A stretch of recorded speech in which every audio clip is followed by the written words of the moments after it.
ನಟ ದರ್ಶನ್ ಮತ್ತು ಸಹಕೈದಿಗಳಿಗೆ ಬೇರೆ ಜೈಲಿಗೆ ಶಿಫ್ಟ್, ಸಿಎಂ ಹೇಳಿದ್ದೇನು? ಚಿತ್ರದುರ್ಗದ ರೇಣುಕಾಸ್ವಾಮಿ ಕೊಲೆ ಆರೋಪದಲ್ಲಿ ನಟ ದರ್ಶನ್ ಪರಪ್ಪನ ಅಗ್ರಹಾರ ಜೈಲು ಸೇರಿದ್ದು, ಜೈಲಲ್ಲೇ ದರ್ಶನ್ ಹಾಗೂ ಇತರರಿಗೆ ರಾಜ್ಯಾತಿಥ್ಯ ಒದಗಿಸಿ ವಿಚಾರಕ್ಕೆ ಸಿಎಂ ಸಿದ್ದರಾಮಯ್ಯ ಅವರು ಗರಂ ಆಗಿದ್ದಾರೆ. ಪ್ರಕರಣವನ್ನು ಸರ್ಕಾರ ಗಂಭೀರವಾಗಿ ಪರಿಗಣಿಸಿದೆ ಎಂದ ಸಿಎಂ, ತಪ್ಪಿತಸ್ಥ ಅಧಿಕಾರಿಗಳ ವಿರುದ್ಧ ಈಗಾಗಲೇ ಅಮಾನತು ಮಾಡಿ ಕ್ರಮ ಕೈಗೊಳ್ಳಲಾಗಿದೆ ಎಂದರು.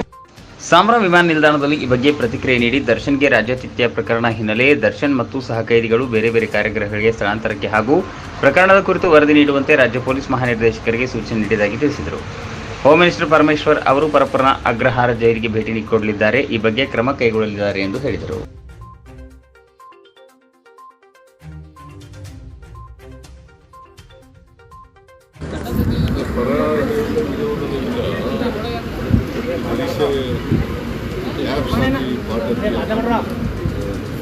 ಆಫೀಸರ್ಸ್ ನಾವೀಗಾಗಲೇ 7 ಜನರ ಸಸ್ಪೆಂಡ್ ಮಾಡಿದ್ದೀವಿ. ಇನ್ನು ಕೆಲವರು ಸಸ್ಪೆಂಡ್ ಮಾಡಬೇಕಾಗಿದೆ. ವಿಸಿಟ್ ಮಾಡಿ ಯಾರು ಇದಕ್ಕೆಲ್ಲ ಅವಕಾಶ ಮಾಡಿಕೊಟ್ಟಿದ್ದಾರೆ ಸರ್, ಅವ್ರನ್ನ ಬದಲಿ ಮಾಡ್ತಾರಾ ಸರ್? ಶಿಫ್ಟ್ ಮಾಡ್ತೀರಾ? ಬೇರೆ ಜೈಲಿಗೆ ಶಿಫ್ಟ್ ಮಾಡ್ತೀರಾ? ಯೋಚನೆ ಇದೆ, ಬೇರೆ ಕಡೆ ಶಿಫ್ಟ್ ಮಾಡಬೇಕಾ ಬೇಡ ಅಂತ ಅದು ಕೂಡ ಯೋಚನೆ ಇದೆ. ಇದು ಅಧಿಕಾರಿಗಳ ಮಟ್ಟದಲ್ಲಿ ನಡೆದಿರ್ತಕ್ಕಂಥ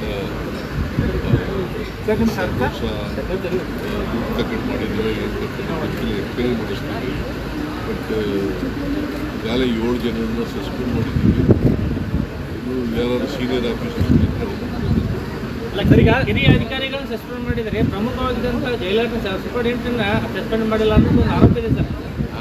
ಹಿರಿಯ ಅಧಿಕಾರಿಗಳಿಗೆ ಮಾತ್ರ ಈಗ ಅದನ್ನೇ ಹೇಳ್ತಾ ಇದ್ದೀನಿ. ಹಿರಿಯ ಅಧಿಕಾರಿಗಳನ್ನು ಸಸ್ಪೆಂಡ್ ಮಾಡಲಿಕ್ಕೆ ಇವತ್ತು ಹೋಮ್ ಮಿನಿಸ್ಟರ್ ಭೇಟಿ ಕೊಡ್ತಾ ಇದ್ದೀನಿ. ಜೈಲಿನಿಂದ ಅವ್ರು ಏನು ವರದಿ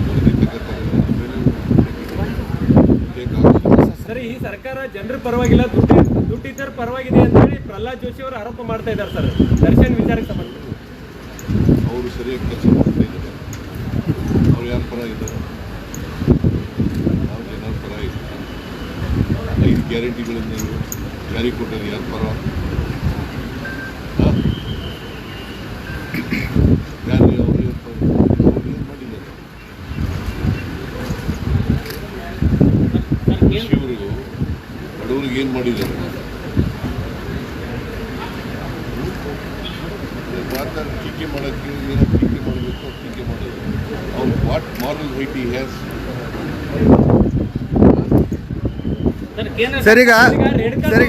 ದರ್ಶನ್ ಅವರ ಮರ್ಡರ್ ಕೇಸ್ನಲ್ಲಿ ರೇಣುಕಾಸ್ವಾಮಿ ಅವರ ತಂದೆಯವರು ಕೂಡ ಜಡ್ಜ್ ಅವರ ನೇತೃತ್ವದಾಗ ಒಂದು ತನಿಖೆ ತಂಡ ರಚನೆ ಮಾಡಿ ತನಿಖೆ ಮಾಡಬೇಕು, ಅದರಿಂದ ನಮಗೆ ನ್ಯಾಯ ಸಿಗುತ್ತೆ.